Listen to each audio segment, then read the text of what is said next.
The hardest part of having an exchange student is supposed to be when you have to let them go back home. After 8 months, we were already dreading having to say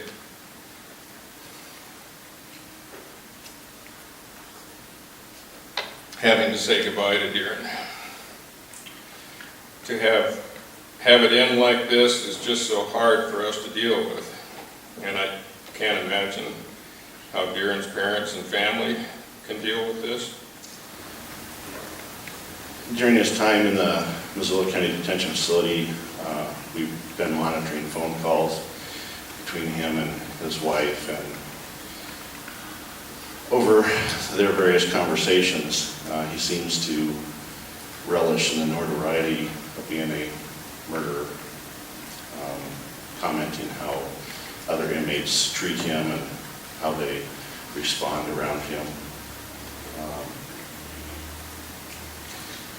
In one conversation on December 28th of 2014, he referred to himself as American hero for what he did. He wasn't being treated as a hero.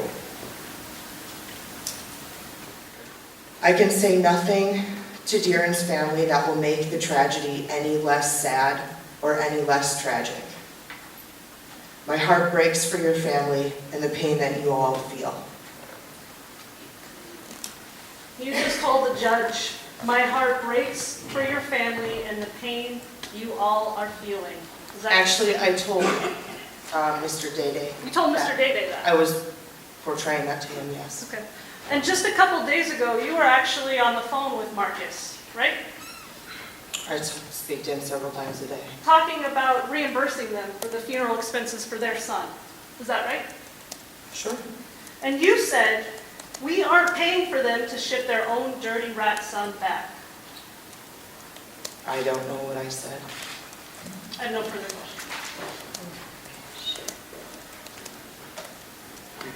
No, I took another man's life, and I'm sorry I can't change that. I did what I felt was necessary to protect my family and myself. And I hope that no one ever finds himself in the position that I was placed in. Thank you.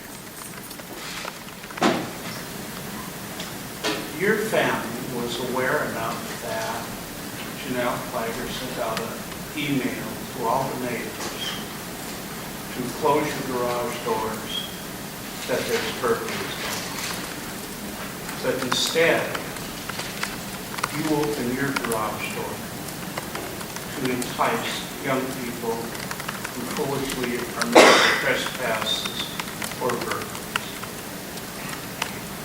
In looking at what is a fair sentence and what we should do here today, you take a look at the pre-sentence report, the history, and it alarms me. It brings me to the conclusion that you're just not a very nice person. And it doesn't do us any good to relocate you to another neighborhood. You're going to pose the same risk to that neighborhood.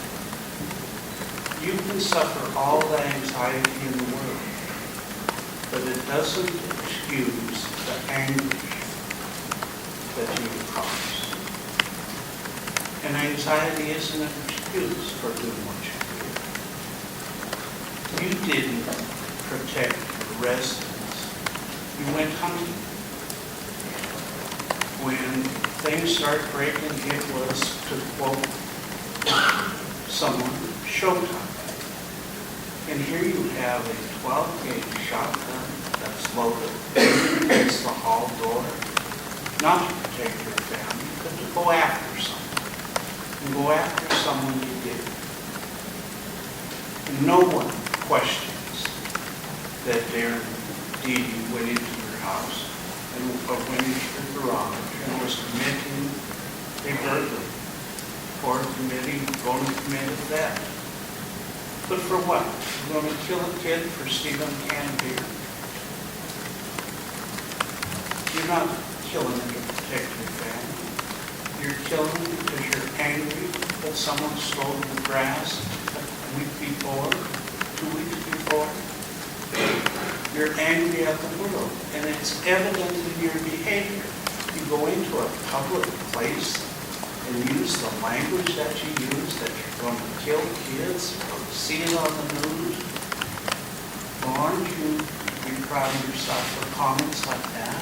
Driving down the street and 4 miles an hour, when people go around you, you pull them off the road, get out of your car, use vulgarity at it.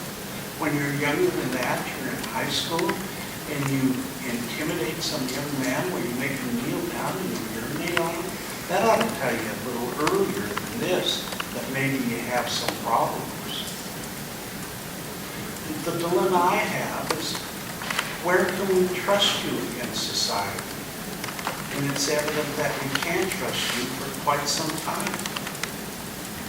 A sentence that can assure both the protection of our communities and to remove you from society until such a time that you may be fit to re-enter society, is that you be sentenced to the Montana State Prison for a period of 70 years. You're not eligible for parole for the first 20 years. And the court would request the department, upon your parole, that you be placed under the conditions that are listed by Ms. Bethel in the pre-sentence report. And I want you to understand that because you be eligible, when you do become eligible for parole, that doesn't mean that you'll get parole. If your attitude in prison is the same as it has been, then you're not going to be eligible for parole. You'll be serving to full discharge. That'll make you exactly 100 years old when you get out of prison. The reasons for the sentence are those that I just stated and addressed. There is no way to protect society without confining you for a lengthy period of time. And that, at the present time, you pose just too great a risk to society to be anywhere else than Montana State Prison or such facility that the Department of Corrections needs. Good luck. Please remain seated.